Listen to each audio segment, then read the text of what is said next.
The morning sun warmed the horizon, but the night's heaviness still clung to the air as Kennedy and Melissa drove slowly through the battered town. The senator couldn't shake the image of Eli's small hands gripping the old Bible. It remained imprinted on his mind like a guiding star, urging him forward. By midday, Kennedy had visited 6 shelters, 2 temporary medical centers, and a community kitchen that had sprung up in a high school gymnasium. Everywhere he went, people seemed surprised to see him. Politicians often toured disaster sites. He saw a quick photo, a handshake, then back to the Capitol. But Kennedy stayed. He carried boxes, listened to stories, organized volunteers. He took off his jacket and rolled up his sleeves until sweat soaked through his dress shirt. At one shelter, a teenage girl approached him cautiously. She held her phone in trembling hands. "Senator, a broken bar. My brother recorded your speech last night," she said. "I'd a broken bar. It went viral while you were out here." Kennedy blinked,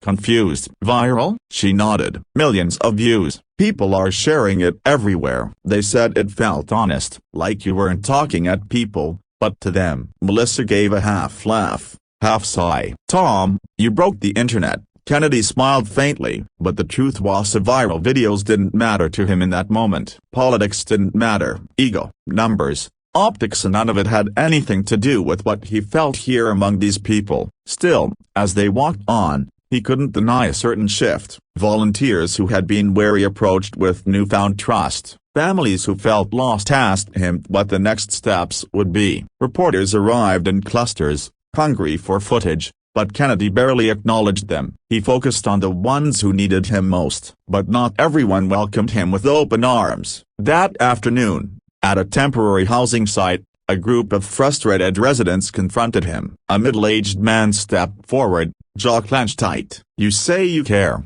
he growled, voice cracking, "but where were you when the levees failed, when the warnings came too late, when we lost everything?" Every word hit like a blow. Kennedy didn't flinch. "You're right to be angry," he said quietly, "and I'm not here to defend mistakes. I'm here to fix what was broken." The man's eyes filled with tears, not of relief, but of deep, festering grief. "My sister drowned in that flood, and no speech, no matter how good it, can bring her back." Kennedy stepped closer, close enough that the entire crowd leaned in. "I can't bring her back," he whispered, "but I can make sure no one else loses a sister the way you did. And I swear to you, even if I lose my career fighting for the changes we need, I will not stop." Something in the man's posture softened. It wasn't forgiveness, it wasn't acceptance, it was a fragile truce, a willingness to believe, even if just a little. The conversation spread across the crowd, weaving through them like ripples in water. Some nodded, some cried, some still glared, but all of them listened,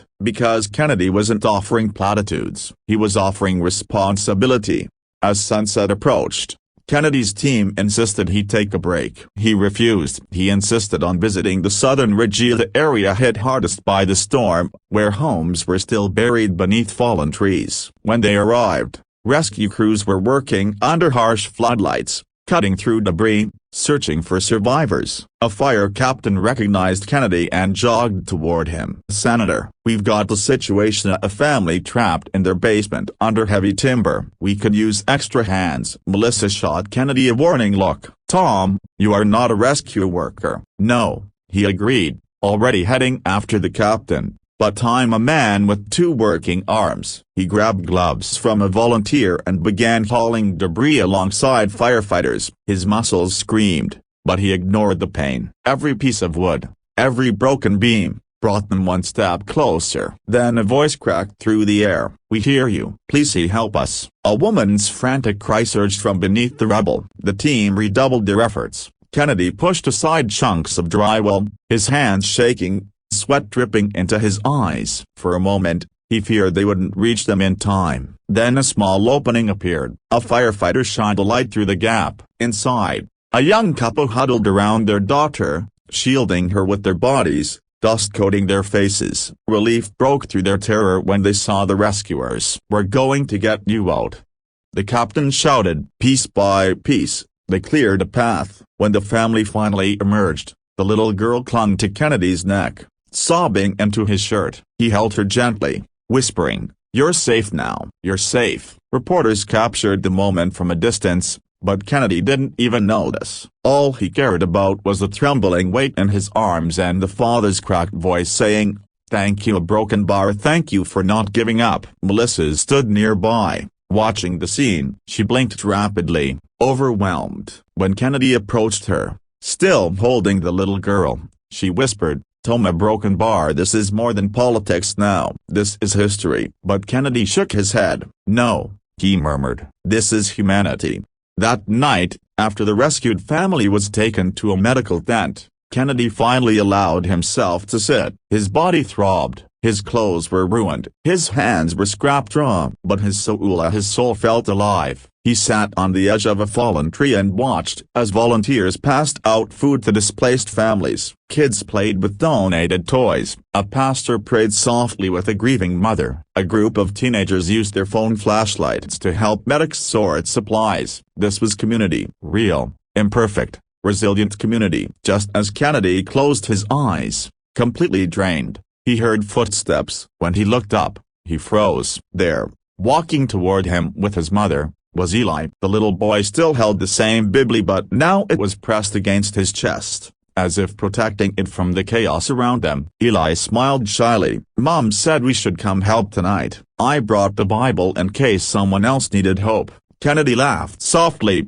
overwhelmed by the perfect simplicity of the gesture. "Eli, a broken bar, you've helped more people in the last 24 hours than most adults do in a lifetime." Eli climbed onto the tree trunk beside him. "Mom says God sends helpers when people are scared." He looked up at Kennedy. "I think you're one of the helpers." The words hit harder than any applause, any chant, any political endorsement he'd ever heard. "Maybe," Kennedy whispered, "and maybe you're one too." Eli's mother stepped forward hesitantly. "Senator, a broken bar, I wanted to thank you. Not for the speech, not for the cameras, for today, for being here, for choosing people over politics." Kennedy shook his head.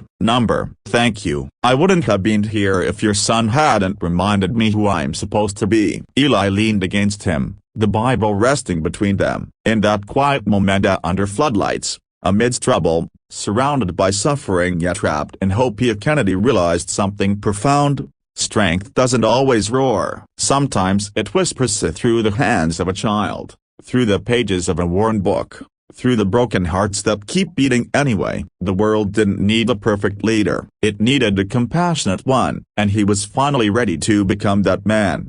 As dawn lit the sky again, Kennedy made a decision that would shape the rest of his life. He would not return to the Capitol for scripted interviews or studio panels. He would stay here working, rebuilding, listening until these communities were whole again. Not because it was expected, but because it was right. When he finally stood and looked over the storm-stricken valley, he felt the weight on his shoulders transform not into burden, but into purpose. "Let's get to work," he said. And beside him, small but unwavering, Eli nodded. Sometimes a nation is moved not by power but by a single moment of grace. And sometimes, it only takes a child holding a Bible to show a weary man the path he was always meant to walk.